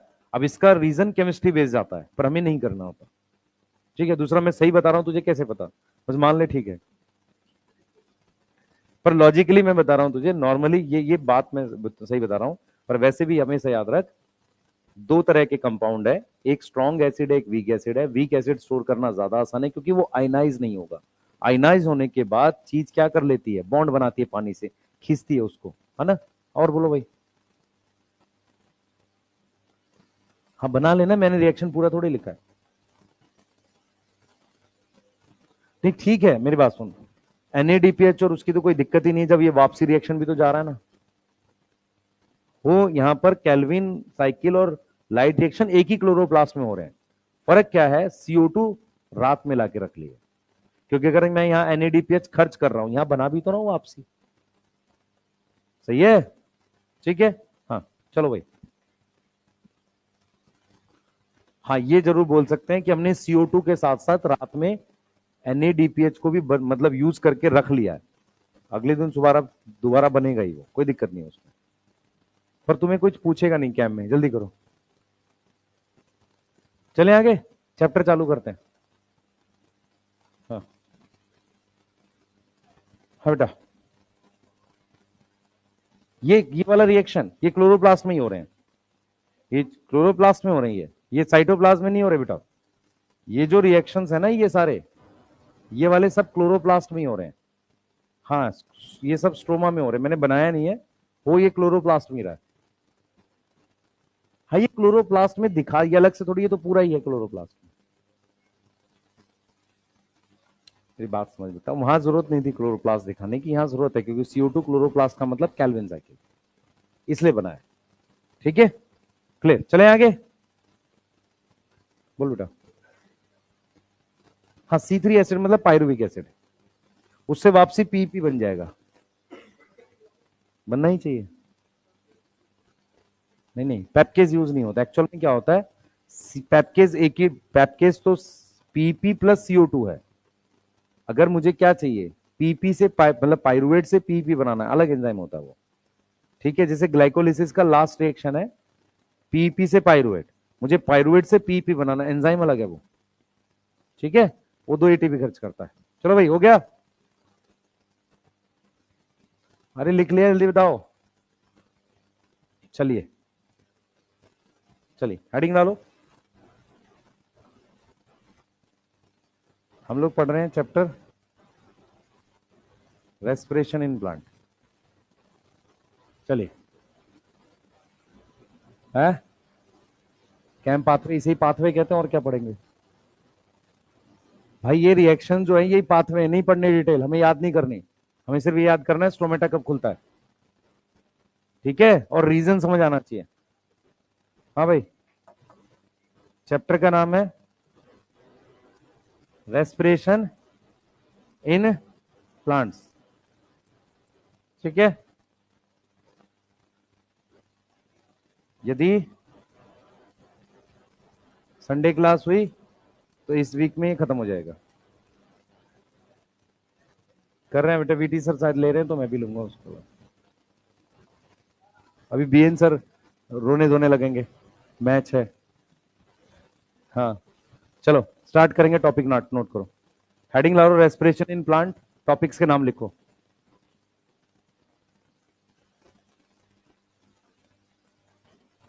टॉपिक के नाम लिखो।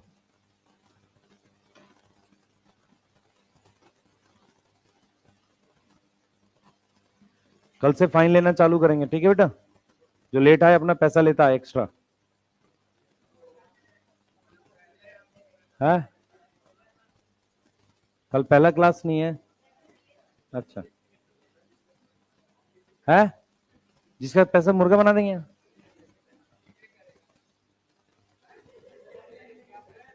है क्या हुआ है, लड़ाई कर रहे हैं यहाँ पे? लिख लेना है जल्दी से, फर्जी टाइप की बातें करते रहते हो। पता नहीं बोलने में कितना अच्छा लगता है कि कुछ बोल दें क्लास में, है ना, हमें भी कोई जाने कि हम क्लास में पढ़ते हैं। तुम्हें कोई नहीं जानता बेटा, ना कोई इंटरेस्टेड है ना। हाँ, तुम्हारी सिर्फ वैल्यू 25 लाख बच्चों में एक फॉर्म का नंबर। ये देखो गधे, पढ़ चुप, लिख जल्दी। Like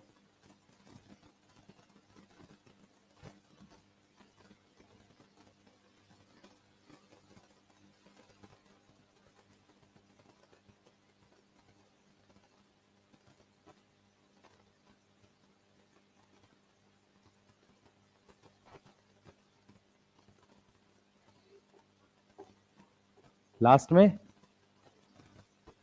are Q, R Q नहीं पता? Respiratory quotient, R Q, respiratory quotient. हाँ क्रैब साइकिलिसी में। चलो चालू कर रहे हैं,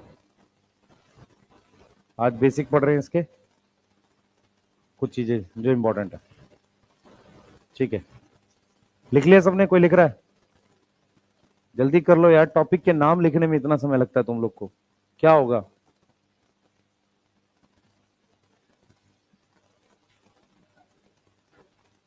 है चलिए आगे चालू करेंगे इसको, चलो देखो इधर सब लोग। सबसे पहले हम लोग कुछ बेसिक बेसिक से चीजें पढ़ेंगे, पहले मैं जो बोल रहा हूँ उसको सुनो, एनसीईआरटी रीड करो, मैं लिखवाऊंगा उसे, ठीक है? सही है, मेरी तरफ देखो सारे, कोई कुछ नहीं लिखेगा, अब ध्यान दो इधर।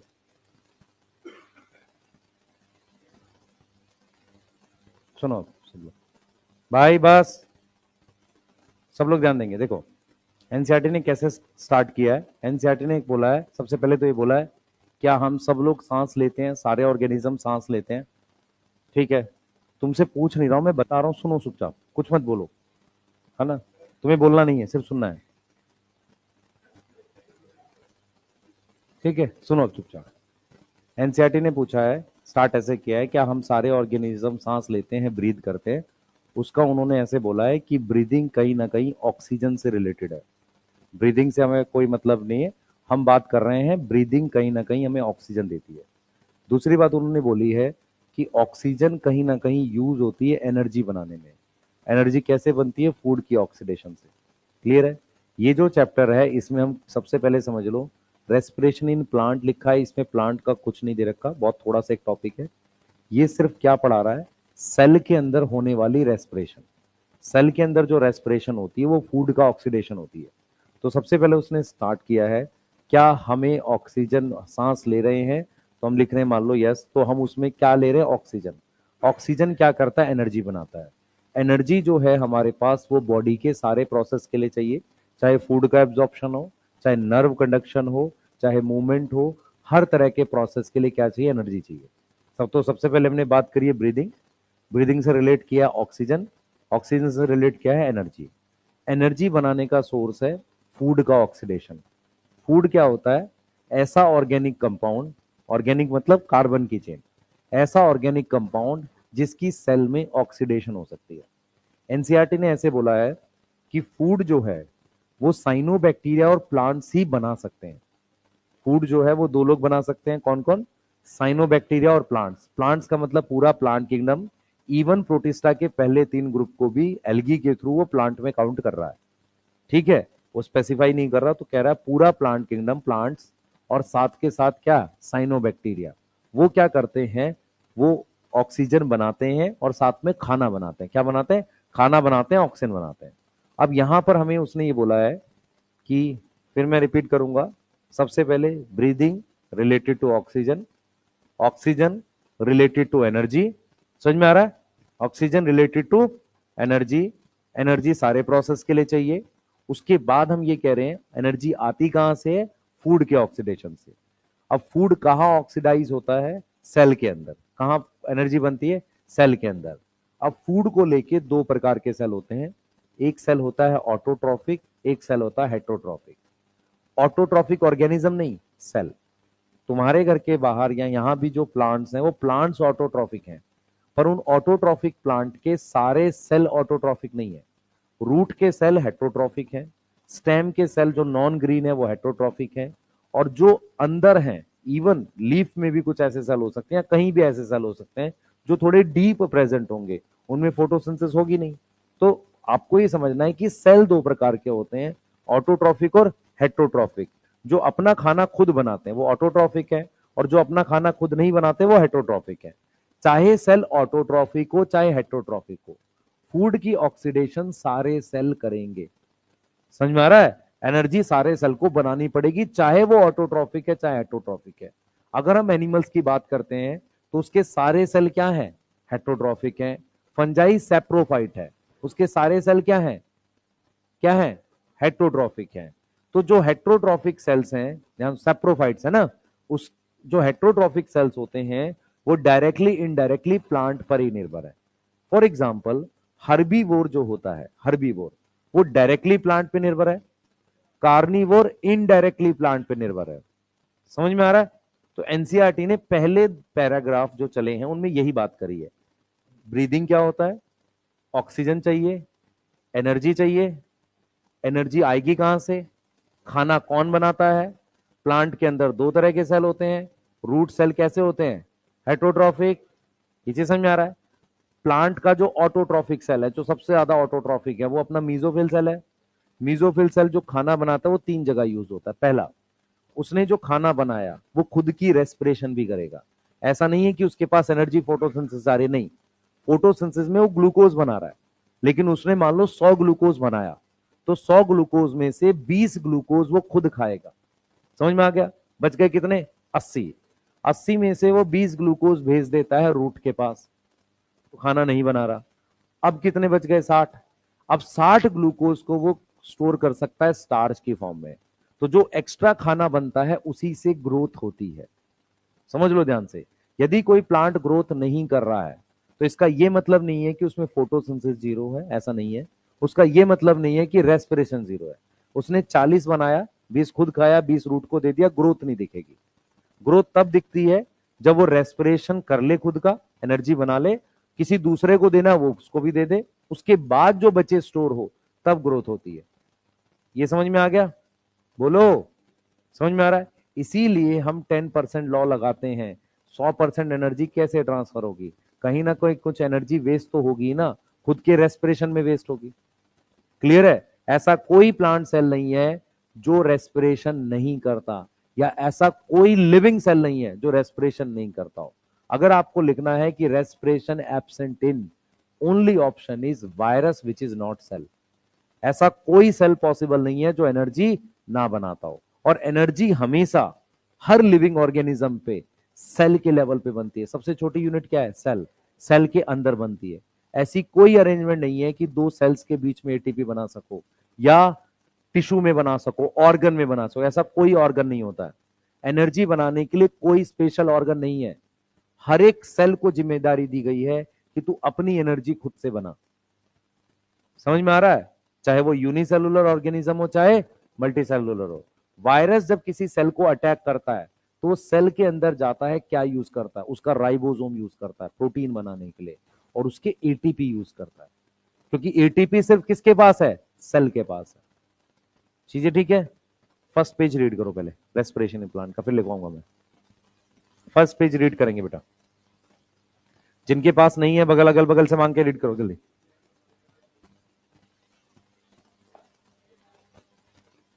तुम लोग नहीं लाते हो एनसीईआरटी?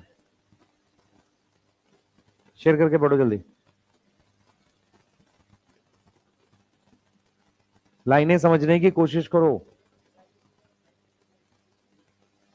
क्या चीज? Living organism. यार उसको यहां क्यों जोड़ रहा है? पढ़ना उसको यहां ना जोड़। वो टॉपिक भी रिलेटेड है एक तरीके से, उस पर डिस्कस करेंगे क्या फायदा हो रहा है।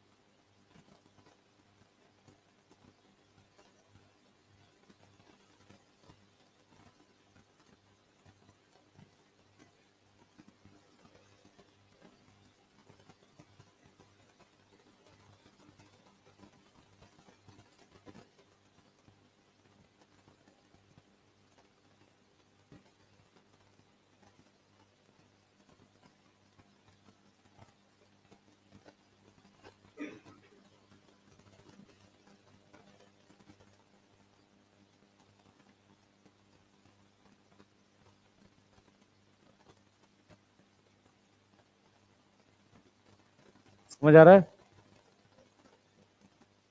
स्टार्टिंग ब्रीथ से, फिर ऑक्सीजन से, फिर एनर्जी से।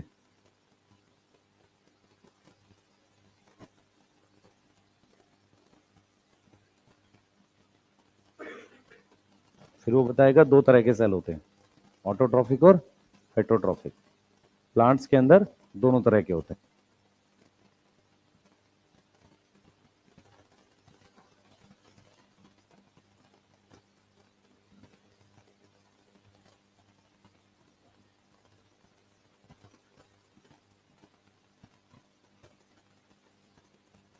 हुआ कुछ लिखा? समझ आया भाई कुछ किसी को? है तो मैं कुछ अलग थोड़ी बोलूंगा, पढ़ उसको, पर लाइनें समझने की कोशिश कर।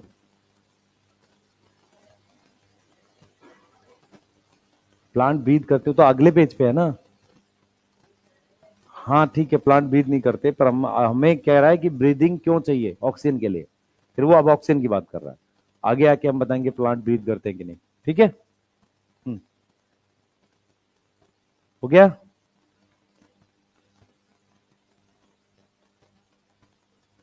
जल्दी बताओ। डन है? वहां तक पढ़ लो जहां तक उसने बोला है कि ऑटोट्रॉफिक, कार्निवोर, हर्बीवोर। मिला है किसी को? है? हाँ ठीक है, समझ में आ गया? लिखेंगे ब्रीदिंग किसका सोर्स है?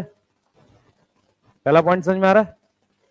O2 use to make energy by oxidation of food.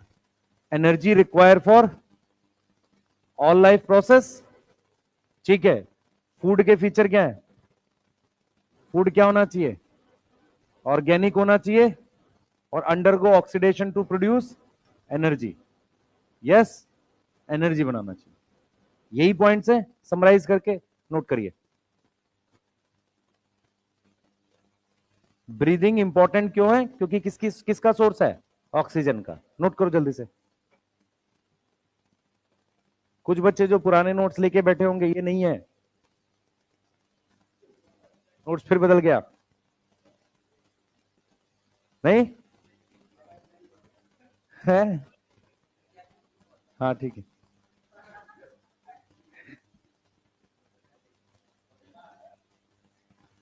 बस भाई,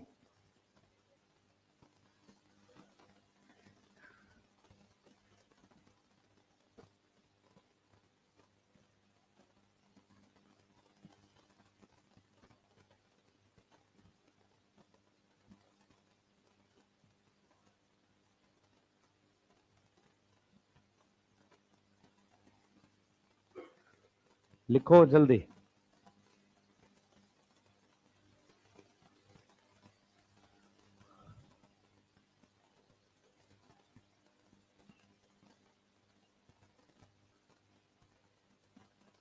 जो पॉइंट्स लेके उनमें डाउट है किसी को? ठीक है। एनर्जी सारे प्रोसेस के लिए चाहिए, लाइफ प्रोसेस के लिए। और एनर्जी कहां से आती है? ऑक्सीडेशन ऑफ फूड से। ठीक है।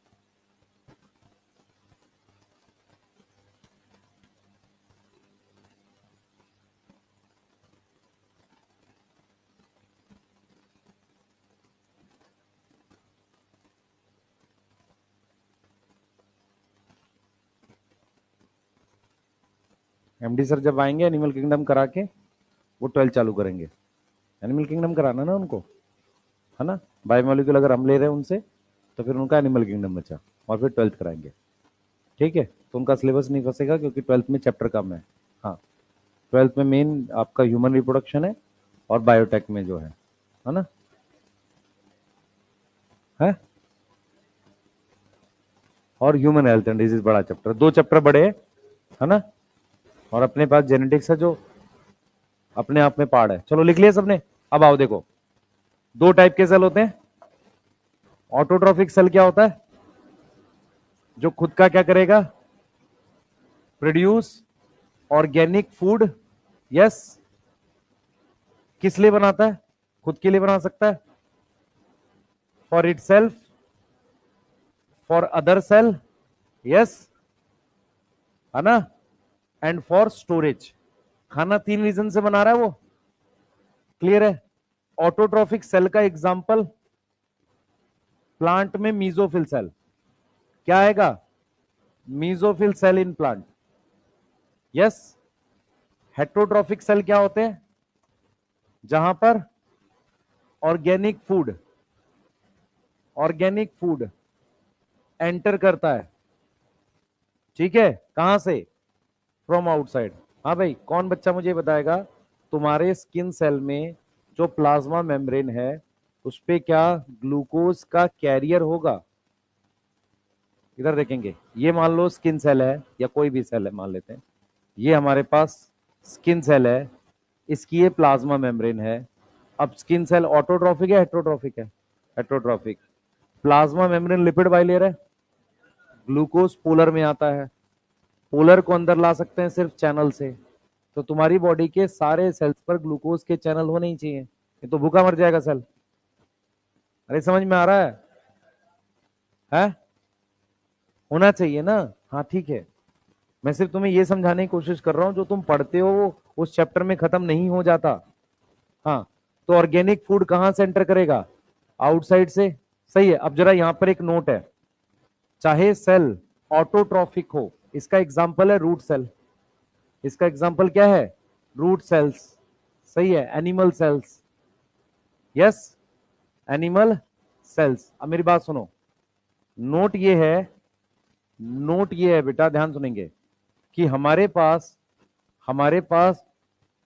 सेल वेदर ऑटोट्रॉफिक या हेट्रोट्रॉफिक, वेदर इट इज कैसा है, ऑटोट्रॉफिक है या हेट्रोट्रॉफिक है, किसी भी तरीके का सेल है, इन ऑल सेल रेस्पिरेशन होगा। यस, इन ऑल सेल हम लिख सकते हैं ऑक्सीडेशन ऑफ फूड। क्या होगा? ऑक्सीडेशन ऑफ फूड, जिसको हम क्या बोल रहे हैं? रेस्पिरेशन होगा। यहां तक ठीक है? खाना तो सब में इस्तेमाल होगा। प्लांट में दोनों तरह के सेल्स हैं। यस, प्लांट में क्या है, दोनों तरह के सेल्स हैं कि नहीं? समझ में आ रहा है? अब हम लिख सकते हैं कि अर्थ पर, ऑन अर्थ, भाई प्लांट में दोनों तरह के सेल्स हैं, ये समझ में आ रही है बात? Autotrophic cell, leaf cell, heterotrophic root cell. तो ऑन अर्थ हमारे पास प्लांट्स एंड साइनोबैक्टीरिया, इसको एनसीईआरटी क्या लिखती है, वो प्रोड्यूस करते हैं खाना। प्रोड्यूस ऑर्गेनिक, मैं बार बार फूड के आगे ऑर्गेनिक लिख रहा हूं, इसका मतलब खाने में कार्बन की चेन होनी जरूरी है। फंजाई सैप्रोफाइट्स हैं, तो कौन से सेल्स हो गए? हेट्रोट्रॉफिक सेल हो गए। यस। हर्बीवोर डायरेक्टली किस पे डिपेंड है? फूड पे। कार्निवोर, ये चीज समझ में आ रही है? क्लियर है? अगर मैं आपको क्वेश्चन दे दूं कि oxidation of food occur in cell of plant, animal, herbivore, carnivore, saprophyte, all आएगा? सही है। ऐसा कोई सेल नहीं है जहां ऑक्सीडेशन ऑफ फूड ना बने। ठीक है, क्लियर? और एनर्जी कहां बनती है? Energy form a intracellular, b intercellular, c in organ, d in tissue. इधर देखो, इसका मतलब है सेल के अंदर, इसका मतलब है सेल के बीच में। ठीक है, ये दोनों होगा नहीं। समझ में आ गया है? एनर्जी हमेशा किसके अंदर बनती है? सेल के अंदर। आप इंट्रा सेलुलर बोलो या उसके लिए सेलुलर वर्ड यूज करते हैं। ठीक है, नोट करिए। क्या? Directly depend on food, plant होना चाहिए, directly depend on plant for food. Yes. और ये depend on plant for food. चलो भाई, नोट करो।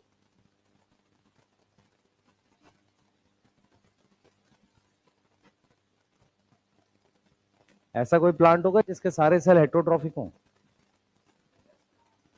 अमर बेल हो सकता है जो पूरी तरीके से पैरासिटिक है ना? हाँ, कस्कुटाई का नाम अमर बेल है? हाँ, सब पता ही नहीं कुछ।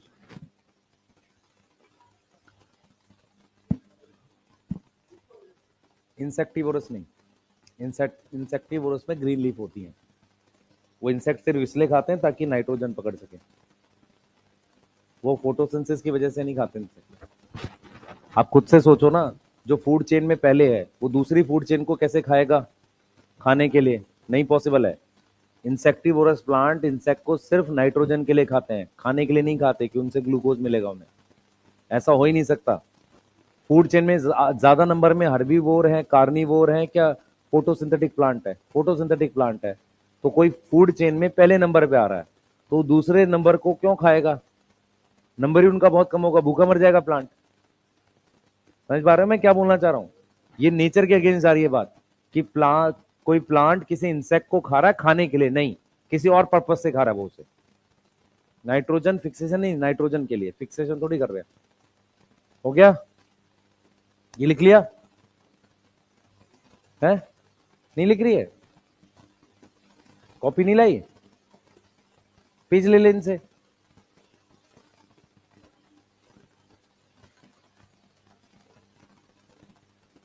चल कोई नहीं, अब तो चलो भाई, देख लिया? जल्दी करो, जल्दी करो।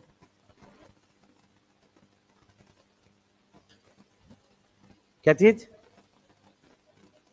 Bundle sheath cell? हाँ, सारे mesophyll cell, bundle sheath cell साथ मिलके काम कर रहे हैं, हम उनको ऑटोट्रॉफिक ही लेते हैं। ठीक है, ऐसा नहीं बोल देंगे कि कोई एटोट्रॉफिक हो जाएगा ऐसे। ठीक है, हाँ चलो भाई, थोड़ा जल्दी लिखा करो, इतना धीरे लिखोगे कैसे होगा? प्लांट के अंदर रूट सेल, ध्यान से सुनेंगे, हेट्रोट्रॉफिक सेल प्लांट में कहां मिलते हैं? रूट सेल है, और हमारे पास ऑटोट्रॉफिक सेल मीजोफिल सेल है, और सुपरफिशियल लेयर में होंगे। सुपरफिशियल लेयर समझ में आता है? है, ऊपर होना चाहिए, सतह पे होना चाहिए। यस भाई, फोटोसिंथेटिक सेल कहां होगा?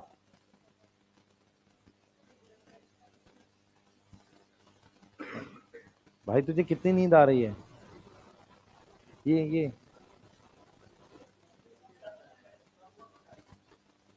मौसम, मुंह खोल के मौसम पता कर रहा है? सेटेलाइट है तू? इधर देखो, हेडिंग डालो, लिख लेना ये वाला। भाई कितनी देर में लिखेगा, जल्दी लिख। छुट्टी नहीं हुआ है अभी, इसलिए धीरे लिख रहे हो। छुट्टी नहीं हुआ है अभी, ऐसा कोई नियम नहीं है। नियम वो माने जाएंगे जो सही है। लिखो, हेडिंग डालो, अबाउट रेस्पिरेशन। ध्यान से सुनेंगे, रेस्पिरेशन से के रिलेटेड कुछ पॉइंट्स है। सबसे पहले, रेस्पिरेशन स्टेप वाइज प्रोसेस है। कैसा है? स्टेप वाइज प्रोसेस है। स्टेप वाइज प्रोसेस मतलब एक स्टेप में नहीं होता। मेरी बात सुनो ध्यान से। तुम्हारे घर में जो गैस जो आती है, जो सिलेंडर आता है, अगर उसमें एक बार आग लगा दोगे बम फूट जाएगा। उसको डेली थोड़ा थोड़ा एनर्जी यूज कर सकते हैं। तो एनर्जी अगर यूज करनी है तो सिंगल स्टेप में कभी टैप नहीं कर सकते, यूज नहीं कर सकते। एनर्जी को इस्तेमाल करने के लिए छोटे छोटे स्टेप में एनर्जी रिलीज होनी चाहिए। ये बात समझ में आ रही है? तो रेस्पिरेशन सबसे पहला पॉइंट है, स्टेप वाइज प्रोसेस है। सिंगल स्टेप में एनर्जी रिलीज नहीं होती। तो जो एनर्जी रिलीज होती है वो कैसे होती है? एनर्जी रिलीज कैसे होती है? रिलीज इन स्टेप्स। कैस किस में होती है? स्टेप्स में होती है। दूसरा दूसरा it is oxidation of food. Oxidation of food, ठीक है। अब इधर ध्यान देंगे सारे बच्चे, इधर ध्यान दो। हमारे पास ये ग्लूकोज है। ग्लूकोज जो होता है उसमें कार्बन की ऐसे चेन होती है, ठीक है। और उस पर कोई अल्कोहल ग्रुप हमारे पास होता है, ठीक है। अगर मैं कार्बन के कंपाउंड को, जो अल्कोहल था, सुनो इधर बोर्ड पे ध्यान रखना, कार्बन के कंपाउंड को, अल्कोहल को पहले मैंने कन्वर्ट कर दिया, मान लो कीटोन में या CHO में कन्वर्ट कर दिया, समझ लो ध्यान से। या मैंने उसको कीटोन बना दिया, ध्यान से देखेंगे, कीटोन बना दिया। फिर मैंने उसको बना दिया COH, फिर मैंने बना दिया उसको CO2। तो अगर मैं, ध्यान सुनेंगे, अगर मैं इसको डायरेक्टली CO2 में बना दूं, इसको कहते हैं कंबशन, आग लगाना। ग्लूकोज में आग लगा दो, एनर्जी नहीं आएगी, CO2 बन जाएगा। तुम चीनी लेके उसको जला दो तो CO2H2O बनेगा। समझ में आ रहा है? उसको क्या बोलते हैं? कंबशन। और इसको बोलते हैं रेस्पिरेशन। इसको रेस्पिरेशन क्यों बोल रहे हैं? क्योंकि मैं एक एक स्टेप में आगे जा रहा हूं। कैसे जा रहा हूं देखो, मैंने अल्कोहल ग्रुप को पहले कीटोन में कन्वर्ट किया या एल्डिहाइड में, और फिर उससे क्या बनाया? एसिड, और फिर CO2 बना रहे हैं। तो ये जो चल रहा है रेस्पिरेशन, ये कैसा ऑक्सीडेशन है? स्टेप वाइज ऑक्सीडेशन है। तभी इसमें आपको क्या मिलेगी? एनर्जी मिलेगी। ये वाली बात समझ में आई है? अब सुनना ध्यान से।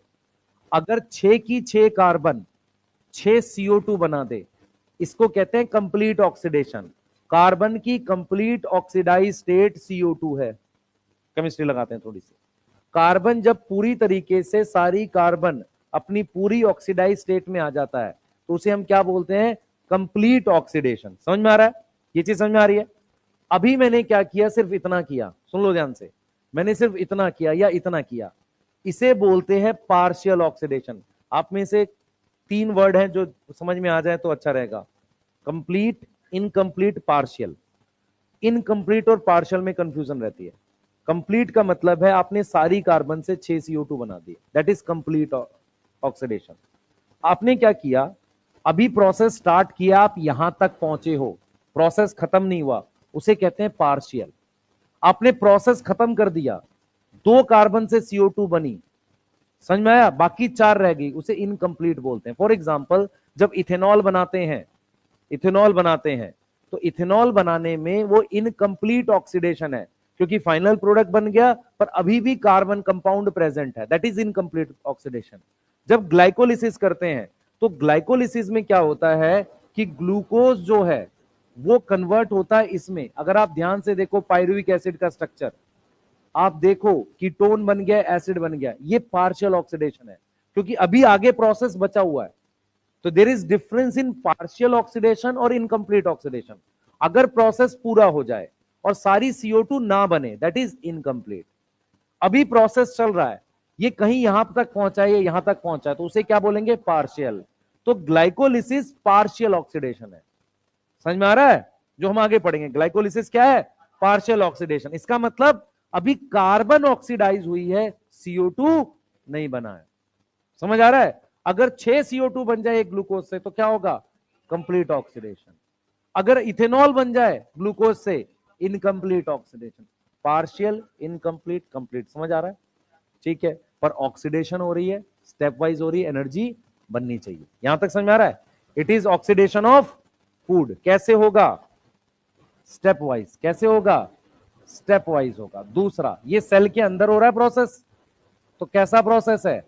सेलुलर प्रोसेस है। कैसा प्रोसेस है? सेलुलर प्रोसेस है।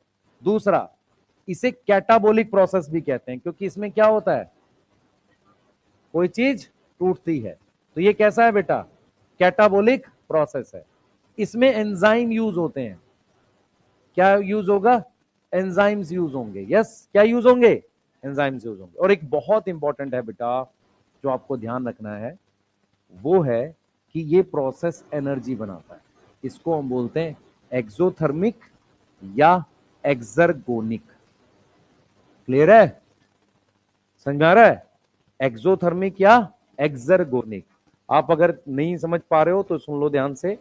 यदि मैं एक ग्लूकोज से 6 CO2 बना रहा हूं, इसको बोलते हैं कंप्लीट। समझ में आ रहा है? एक ग्लूकोज से पाइरुवेट बना, कितने कार्बन है? 3 कार्बन। कितने मॉलिक्यूल? 2। तो अभी 6 की 6 कार्बन बची हुई है, दैट इज पार्शियल। समझ आ रहा है? क्लियर?